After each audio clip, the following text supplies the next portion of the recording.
Hello and welcome dito sa EE Lectures. Bali, for today, ang i-discuss natin, short discussion about ABCD constants. So, ito na yung pinaka-huling lecture natin, no, na episode 7 dapat dun sa Power System playlist natin. So, tara na para sa short discussion ng ABCD constants.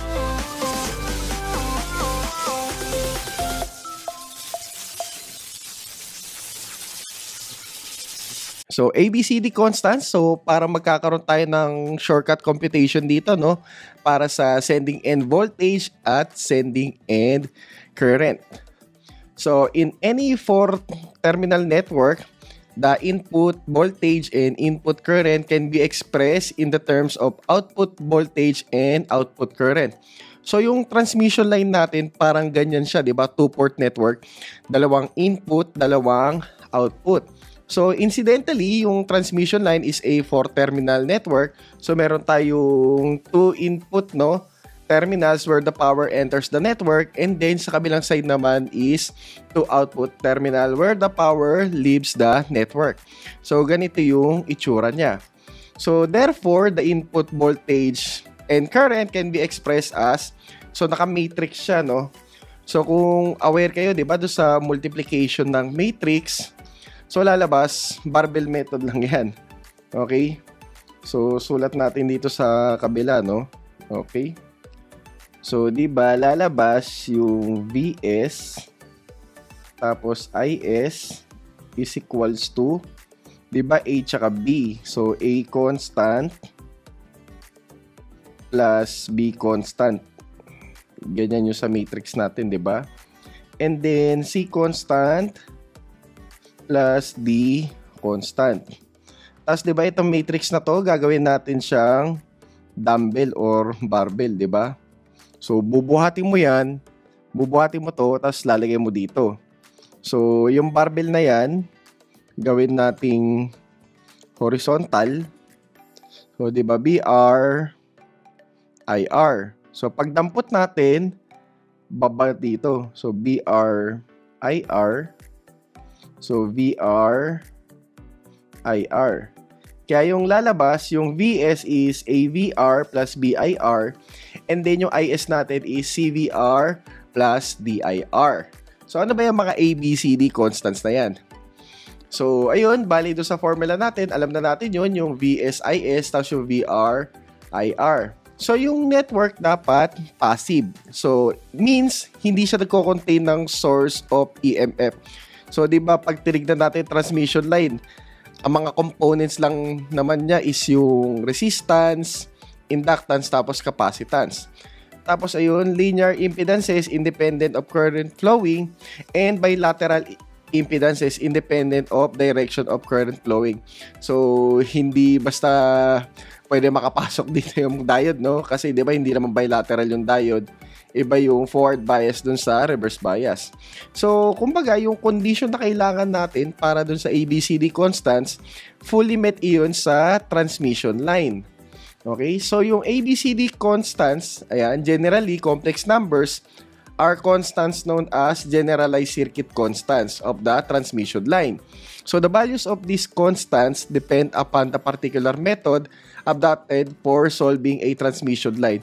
So, yung mga value ng ABCD constants mo, magbabago yan depende dun sa uri ng transmission line na sinosolve mo. So, once the values of these constants are known, performance calculation of the line can be easily worked out. So, the following points, ayan, be kept in mind. So, tandaan itong mga pointers na to kasi minsan lumalabas yan sa board exam for objective type. So, yung A, B, C, at D are generally complex numbers. Tapos, equal yung A at D, no? So, more likely sila ay dimensionless. Pagdating naman sa B at C, sila ay ohm at Schimen or mho respectively. So, magka-alternate si B constant at C constant. So, ayan, for a given transmission line, A is equals sa D. So, ito, pakitandaan rin itong equation sa baba na ito. Kasi, ayan, normally, tinatanong din sa board yan, yung A times D minus B times C is equals to 1. Okay? So, for short transmission line, since series circuit siya, 'di ba? Ganito yung magiging itsura nung matrix form niya. So, A, B, C, D. So, yung A tsaka D equal siya sa 1. Yung B is equal sa Z. Yung C is equal sa 0. Alam naman natin na yung short transmission line ay walang shunt capacitance, no? Or shunt conductance. Kaya, normally, 0 siya, di ba?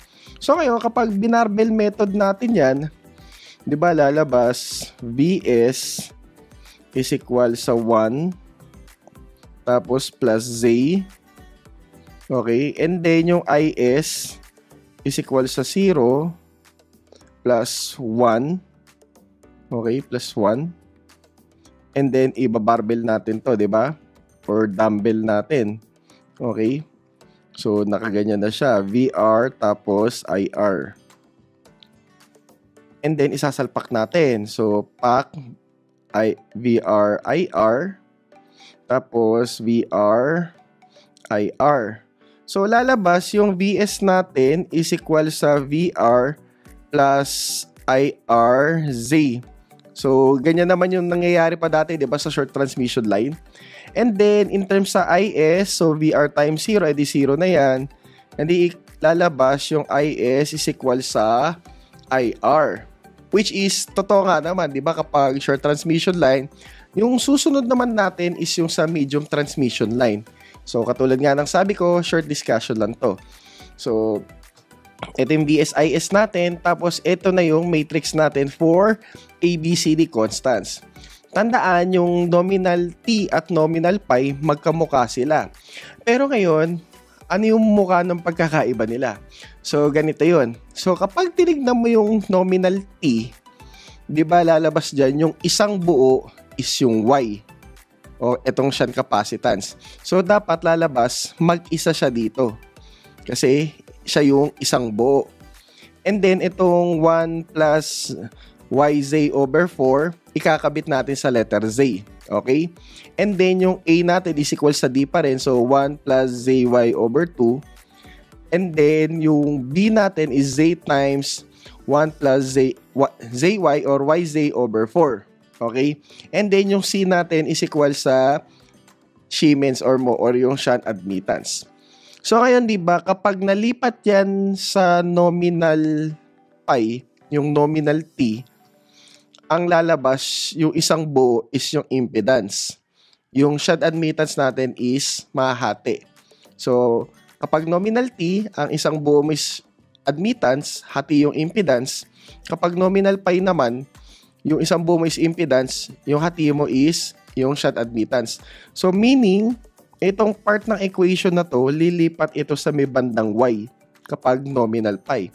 So, let's see nga ulit yun. Okay, so ito na yung nominal pi. So, katulad nga ng sabi natin, magkamukha yung nominal pi at nominal t. Pero paano mo malalaman kung saan nakapwesto itong zy over 4, no? Or yung yz over 4. So, titignan mo kung sino yung mag-isa doon sa circuit or yung isang buo. Dapat siya yung isang buo doon sa matrix mo. So, dito, yung isang buo is Z. So, dapat, pag nakita ko siya dito, isang buo siya. Tapos, yung 1 plus ZY over 4, ikakabit natin sa Y. So, ngayon, kapag minultiply natin yan, dito sa matrix na to, i-barbell method natin. So, lalabas, yan, di ba? Medyo malaki-laki to. So, yung VS natin is equal sa 1 plus ZY over 2. Okay, ito yung multiplication niya plus Z. Tapos ayan. So once na i-barbell method natin to, 'di ba, lalabas yung VS natin is VR times 1 plus ZY over 2 plus Z times IR. So ganyan yung lalabas for VS natin. So ngayon, in terms naman sa IS, kapag na-multiply natin yan, na-barbell method natin yan, so ganito yung lalabas.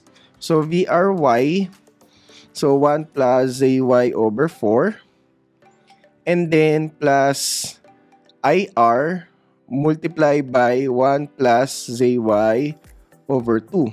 So, ngayon, di ba, nagkaroon na tayo ng formula ng VS tsaka IS na halos parang formula based na lang, direct substitution na kagad. Hindi na tayo mag-KCL, KBL. So, yan yung in-offer na kadalian ng ABCD constants. So, para dito sa ating lecture na to, wala tayong sample problem. Bali kung ano na yung mga problem na na-solve natin dun sa short transmission line or medium transmission line, pwede nyo na siya i-solve. So, in terms naman dun sa long transmission line, so bali, i-check nyo na lang, no, yung naging equation natin dun sa last lecture, dun sa episode 6. So, kung makikita nyo, nakabakas naman dun si VR tsaka si IR. So, once na matanggal mo doon si VR tsaka si IR doon sa equation ng sending end voltage at sending end current, makikita mo na doon si ABCD constants. So, bali, binibigay ko na sa inyo yung ball para kayo yung mag-discover kung ano yung ABCD constants para sa long transmission line. So, bali, dito nagtatapos yung lecture natin sa ABCD constants. So, see you na lang sa mga future episodes natin sa EE Lectures and Quenteologies. Bye!